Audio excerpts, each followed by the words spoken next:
எல்லோருக்கும் வணக்கம். இந்த நிஃப்டி ஏதாவது கண்டபடி திட்டி விடுங்க நண்பர்களே. அதாவது உலக மார்க்கெட்டுகள்லாம் கடந்த 10 நாட்களா 2% இறங்கி அல்லது 3% ஏறி மிகப்பெரிய ஒரு க்ளோசிங் பேசிஸ்ல வாலட்டிலிட்டி காமிச்சிட்டு இருக்கான். அந்த கணக்குக்கு நம்மளுடைய நிஃப்டி எல்லாம் எடுத்து பார்த்தீங்கன்னா 300-400 பாயிண்ட் ஏறுவதோ அல்லது 500 பாயிண்ட் இறங்குவதோ கடந்த 10 நாட்கள்ல அப்படி கிட்டத்தட்ட ஒரு 3000-4000 பாயிண்ட் பக்கம் மேல் நோக்கி கீழ் நோக்கி இறங்கி வாலட்டிலிட்டி காமிச்சிருக்கணும். ஆனா இவனை ஏதாவது கண்டிப்பா நீங்க திட்டி விடணும். இவன் பண்ற வேலையை பாருங்களேன். கடந்த சில நாட்களா நீங்க எடுத்து பார்த்தீங்கன்னாக்கா ஒரு க்ளோசிங் பேசிஸ்ல 30 பாயிண்ட் ஏறி க்ளோஸ் பண்றது, இல்லைன்னா க்ளோசிங் பேசிஸ்ல ஒரு 30 பாயிண்ட் இறங்கி க்ளோஸ் பண்றது, இப்படியே பண்ணிக்கிட்டு இருக்கான். 5 நாள் முதல் 10 நாள் மனசுன ரொம்பவுமே போட்டு டார்ச்சர் பண்ணிக்கிட்டு இருக்கான். ஸோ இந்த இடத்துல நம்ம ஒன்று என்ன யோசிச்சு பார்க்கணும் அப்படின்னு பார்த்தோம்னாக்கா, நாளைக்கு லீவு வேற. அதுவும் இல்லாமல் ஒருவேளை ஃபாரினர்ஸ் மொத்தமாக நம்ம மார்க்கெட் விட்டு வெளியே போயிட்டாங்கன்னு வச்சிங்களேன், நம்ம மார்க்கெட் எப்படி இருக்குன்னா இப்படித்தான் இருக்கும். ரொம்பவுமே குறைவான ஒரு வாலட்டிலிட்டியாக இருக்கும். இந்த சமயத்தில் எந்த ஒரு ப்ராடக்ட்டுக்குமே எந்த ஒரு தொழிலுக்குமே உயர்வு தாழ்வு அப்படின்றது இருக்கும். எங்கள் திருப்பூர் தொழில் கூட பனியன் கம்பெனி தொழில் ஒரு உயர்வு பீக்கில் இருந்த சமயம்னு ஒன்று இருக்குது, இப்போ கீழே குறைஞ்சு கிடக்கு. அதே மாதிரி இந்த கோடக்குன்னு சொல்லிட்டு அந்த ஃபோட்டோ ஃபிலிம் எல்லாம் கூட விற்றுக்கிட்டு இருந்தாங்க பார்த்தீங்களா, அந்த கம்பெனியெல்லாம் எங்கே போச்சுன்னே தெரியல. ஏன்னா அந்த ப்ராடக்ட்டே இப்போ தேவையில்லை. அது மாதிரி நம்மளுடைய ஷேர் மார்க்கெட் என்பது கோவிடுக்கு அப்புறம் ஏகப்பட்ட பேர் பணம் கொண்டு வந்து போட்டாங்க. வேறு எந்த தொழிலும் பிக்கப் இல்லாத நேரத்தில் இந்த தொழிலை கொண்டு வந்து ஏகப்பட்ட பேர் பணத்தை போட்டாங்க. இப்போ மார்க்கெட் தொடர்ந்து கீழே போயிட்டு இருக்கிறதுனால 5 மாசமாக 6 மாசமாக இங்கே பெருசாக பணம் இல்லை. அதுக்கு முன்னாடி எல்லாம் கோடிக்கணக்கில் பணம் என்பது கிடைச்சிக்கிட்டு இருந்தது. ஆனால் இப்போ 5 மாசமா 6 மாசமா தொடர்ந்து மார்க்கெட் இறங்கிட்டு இருக்கிறதுனால இந்த தொழில் யூஸ் பண்ணுறவங்க அந்த தொழிலை விட்டு அதிகமாக வெளியில் போகிறாங்க. ஸோ இந்த ஷேர் மார்க்கெட் தொழில் என்பது ரொம்பவுமே அடிபட்டிருக்கு. இந்த க்ரோ ஆப்னுலாம் இருக்குது, ஜீரோதா ஆப், இவங்க தான் மார்க்கெட்டில் மிகப்பெரிய ஒரு பயனாளிகளை கொண்ட புரோக்கரேஜ் ஹவுசஸ். அவங்களுடைய புரோக்கரேஜ் ஹவுஸ்லேயே பார்த்தீங்கன்னா 15 வருஷத்தில் இல்லாத அளவுக்கு எங்களுடைய ஆக்டிவ் யூசர் அப்படின்றது கம்மியாகிறாங்க. க்ரோ ஆப்லையுமே பார்த்தீங்கன்னாக்கா ஆக்டிவ் இன்வெஸ்டர்ஸ் அப்படின்றது குறைந்து வருகிறார்கள். ஸோ வளர்ந்து கொண்டே வந்து கொண்டிருந்த ஷேர் மார்க்கெட் அப்படின்ற தொழில் கொஞ்சம் முடிவுக்கு வந்திருக்கா, ரெஸ்ட் எடுக்குதா, இனி அடுத்த கட்டம் எப்போ அப்படின்ற மாதிரி ஒரு முடிவுக்கு வந்த ஒரு தொழிலாக தற்போதைய நிலைமையில் இருக்குது. எங்கள் திருப்பூர் தொழிலே இப்படி தான் முடிஞ்சு போச்சு. அந்த ஜிஎஸ்டி சமயத்தில் வந்த பிரச்சனை, அப்புறம் கரண்ட் பில்லை பூரா ஏற்றி விட்டாங்க. அது மாதிரி ஏகப்பட்ட பிரச்சனையினால பல தொழில்கள் முடிவடைகிற மாதிரி இப்போ கூட பாருங்கள், தமிழ்நாடு பட்ஜெட் அப்படின்றது மார்ச் 14 வருது. இது ஒரு கடைசி பட்ஜெட் இந்த ஆட்சி காலத்தில். ஏதாவது புதுசாக குறைக்காட்டியும் பரவாயில்ல, இருக்கிற கரண்ட் பில்லை எதுவும் ஏற்றி விட்டுறாதீங்க அப்படின்ற மாதிரி தான் திருப்பூர் மக்கள்லாம் எதிர்பார்த்துக்கிட்டு இருக்காங்க. மற்றபடி தமிழ்நாட்டையே அப்படியே தூக்கி நிறுத்துற மாதிரி ஏதாவது பட்ஜெட்டுகள் வந்ததுன்னா கண்டிப்பாக எல்லாருமே வரவேற்பு அப்படின்ற செய்வாங்க.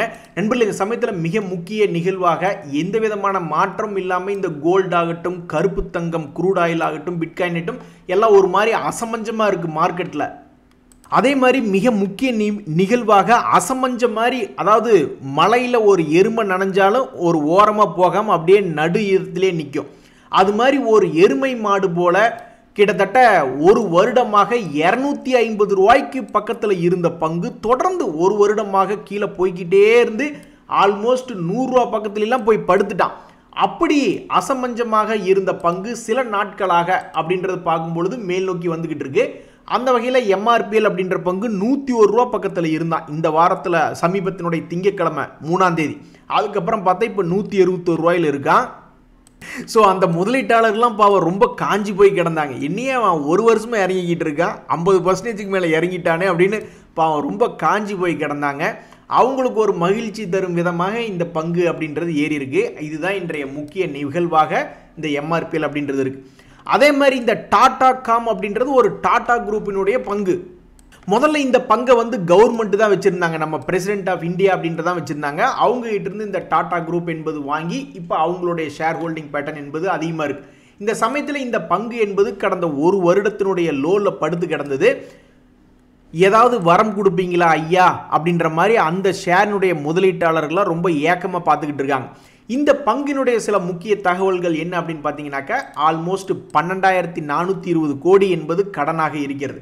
இந்த கடன்லாம் எங்கே போயிருக்கு அப்படின்ற மாதிரி பார்த்தீங்கன்னாக்கா, அதனுடைய பாரோயிங்ஸ் 12,420 கோடி என்பது ஃபிக்ஸட் அசட்ஸில், அதாவது இந்த இன்ஸ்ட்ருமெண்ட்ஸு அதெல்லாம் இருக்குது இல்லைங்களா, இந்த பிளான்ட் மிஷினரி அதிலெல்லாம் கொஞ்சம் அதிகமாகவும், அதே மாதிரி அவங்களுடைய முதலீடுல உள்ள 1700 கோடியாகவும், அதே மாதிரி அவங்களுடைய ட்ரேட்ஸ் ரிசீவபிள் அவங்களுக்கு வர வேண்டியதில் ஒரு 4000 கோடியாகவும் இருக்கு. ஸோ இந்த சமயத்தில் ஒரு 12,000 கோடி கடனாக இருக்கக்கூடிய இந்த கம்பெனியில் அவங்க செஞ்சு கொண்டு இருக்கக்கூடிய லாபம் ஒரு குவார்ட்டருக்கு என்பது ஆல்மோஸ்ட் 200 கோடி அப்படின்றது பண்ணிக்கிட்டு இருக்காங்க. பல பங்குகளைப் போலவே இந்த பங்குகளும் வச்சிருக்கிறவங்களும் பாவம் காஞ்சி போய் கிடைக்கிறாங்க. கடந்த 6 மாத காலமாக கீழே கிடக்கு, ஏதாவது மேலே வராதா அப்படின்ற மாதிரி பார்த்துட்டு இருக்காங்க. சமீபத்தில் இந்த டிமார்ட் அப்படின்றது தொடர்ந்து பல்வேறு புதிய கிளைகளை ஆரம்பிச்சுக்கிட்டே இருந்தது. இன்னைக்கு அவன் என்ன ஆனா அப்படின்ற மாதிரி போய் பார்த்தாக்கா இன்னைக்கு மார்க்கெட்டில் அவன் 5% அப்படின்றது ஏறி இருக்கான். கடந்த 6 மாதத்தில் இவன் என்ன பண்ணியிருக்கான், கடந்த 1 மாதத்தில் இவன் என்ன பண்ணியிருக்கான் அப்படின்னா தற்போதைய நிலையில் 1 மாத அளவில் இவங்களுடைய ஷேர் ஹோல்டர்ஸை சந்தோஷப்படுத்தியிருக்கான். ஏன்னா பல்வேறு பங்குகள் 1 மாதத்தினுடைய அளவுலேயே மாத தொடக்கத்தில் அதிகமாகவும் மாதத்தினுடைய இறுதியில் கீழே குப்புறப்படுத்தி கொண்டு இருக்கக்கூடிய இந்த நேரத்திலே இந்த டிமார்ட் அப்படின்ற பங்கு தன்னுடைய லோவிலிருந்து இந்த மாதத்தினுடைய உச்சியில் இருக்கிறதுனால அது ஒரு வகையான கிளுகிழுப்ப சந்தோஷத்தை ஷேர் ஹோல்டர்ஸ்க்கு கொடுத்துருக்கு. நண்பர்களே, இன்னைக்கு ஒரு மிகப்பெரிய சம்பவத்தை பண்ணியிருக்காங்க. அதாவது இன்றைய முக்கிய நிகழ்வுகளை என்ன ஒரு முக்கிய நிகழ்வாக வந்திருக்குன்னா, பாம்பேயில் இந்த லீலாவதி ஹாஸ்பிட்டல் அப்படின்றது ஒரு மிக பிரபலமான ஹாஸ்பிட்டல். அங்கெல்லாம் வந்து ஒரு 2-3 சென்ட் இடம் கிடைக்கிறதே பெரிய விஷயம். மகாராஷ்டிராவில், அதுலேயும் மும்பையில் அங்கெல்லாம் வந்து பெரிய ஹாஸ்பிட்டல் இருக்கிறது மிகப்பெரிய விஷயம்.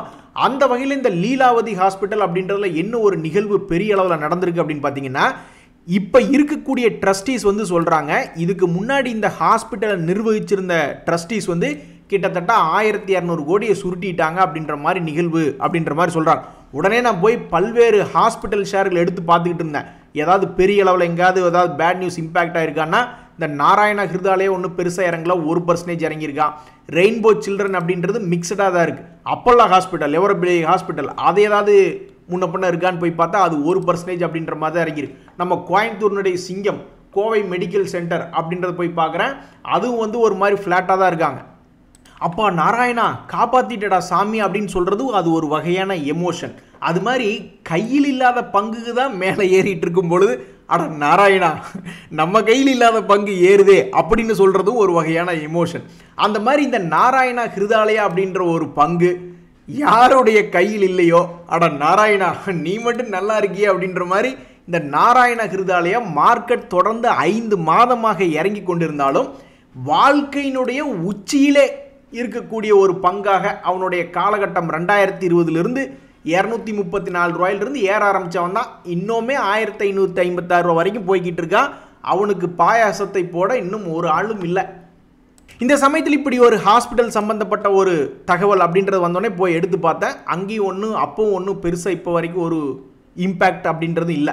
இந்த சமயத்தில் வந்து என்னையே அப்படி அடி வாங்கிக்கிட்டே இருக்கேன்னா, ஹலோ தம்பி அது போன மாதம் அது போன வருடம் அப்படின்னு வடிவேல் அவர்கள் டயலாக் சொல்கிற மாதிரி மிகப்பெரிய ஒரு அடி வாங்கிட்டு இந்த ஆவாஸ் ஃபைனான்சஸ் அப்படின்ற ஷேர் வந்து சிரிக்குது.